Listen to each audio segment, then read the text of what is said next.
আজ গুয়াহাটি ক্রাইম ব্রাঞ্চে হাজিরা রণদীপ সুরজওয়ালার রিনিকি ভূঁইয়া শর্মার বিরুদ্ধে ভুয়ো প্রচার মামলায় কংগ্রেস নেতাকে ক্রাইম ব্রাঞ্চে হাজিরার নির্দেশ। দ্বিতীয়বারের মতো ক্রাইম ব্রাঞ্চে হাজিরার নির্দেশ দেওয়া হয়েছে রণদীপকে।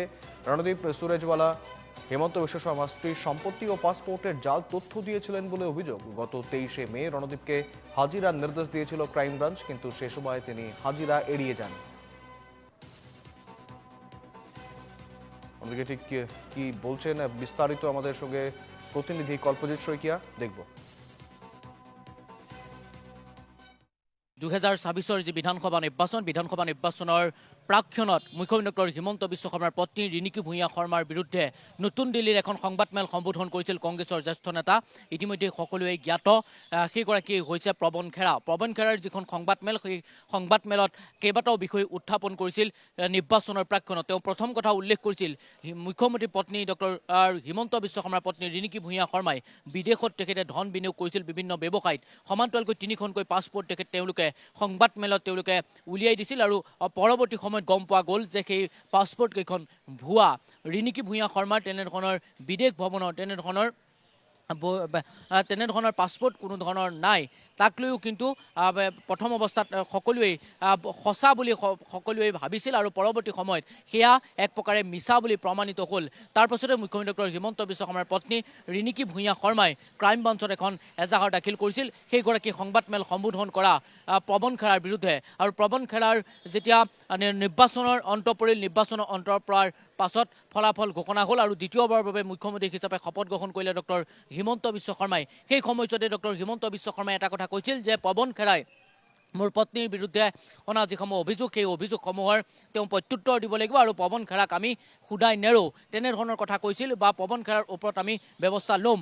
তাৰ পাছত আমি দেখিবলৈ পাইছোঁ যে ক্ৰাইম ব্ৰাঞ্চে গোটেই বিষয়টো তদন্ত অব্যাহত ৰাখিলে আৰু তাৰ পাছতেই ক্ৰাইম ব্ৰাঞ্চে প্ৰথম তেখেতক নটিচ দিলে আৰু সেই নটিচত তেখেত অহা নাছিল আৰু পৰৱৰ্তী সময়ত গুৱাহাটী উচ্চ ন্যায়ালয়ত তেওঁ দ্বাৰস্থ হ'ল আৰু তেওঁ জামিন বিচাৰিলে। প্ৰথম অৱস্থাত তেওঁ জামিন তেওঁ নাকচ কৰিলে আৰু পৰৱৰ্তী সময়ত তেওঁ উচ্চতম ন্যায়ালয়ত তেওঁ জামিন বিচাৰিলে আৰু তেওঁ অগ্ৰিম জামিন তেখেতক দিয়া হৈছিল। আৰু তাৰ পৰৱৰ্তী সময়ত 23 আৰু 24 তাৰিখে তেওঁ গুৱাহাটীত আহি উপস্থিত হৈছিল আৰু গুৱাহাটীত আহি উপস্থিত হোৱাৰ পাছত তেখেতক দুদিন মোৰ পাছফালে থকা যিটো ক্ৰাইম ব্ৰাঞ্চ, সেই ক্ৰাইম ব্ৰাঞ্চত তেওঁক জেৰা চলোৱা হৈছিল আৰু সেই জেৰাৰ অন্তত বহুকেইগৰাকী কংগ্ৰেছ নেতাৰ নাম লৈছিল আৰু সেই তাৰে ভিতৰত এগৰাকী ৰাজ্যসভাৰ সাংসদৰ নাম লৈছিল, যিগৰাকী ৰাজ্যসভাৰ সাংসদ আজিৰ দিনটোত আহি উপস্থিত হোৱাৰ তেখেতক ইয়াৰ পূৰ্বেও তেখেতে উপস্থিত হোৱাৰ কথা আছিল, কিন্তু সেইদিনাখনি তেওঁ উপস্থিত হোৱা নাছিল। আজিৰ দিনটো তেখেত উপস্থিত হ'ব লাগিব।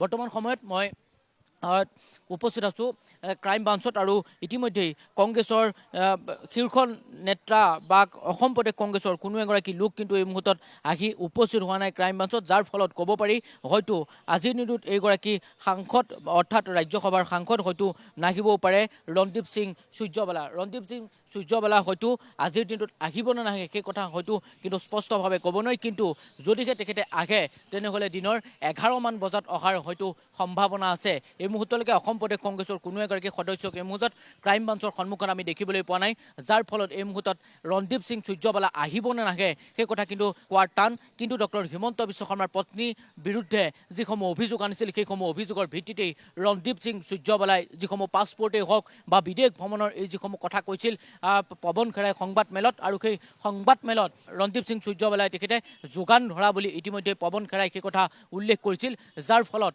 আজিৰ দিনটো তেখেতক ক্ৰাইম ব্ৰাঞ্চত হাজিৰ হোৱাৰ নিৰ্দেশ দিছিল। হয়তো ক্ৰাইম ব্ৰাঞ্চত হাজিৰ হ'বনে নহয় সেই কথা আমি পৰৱৰ্তী সময়ত গম পাম।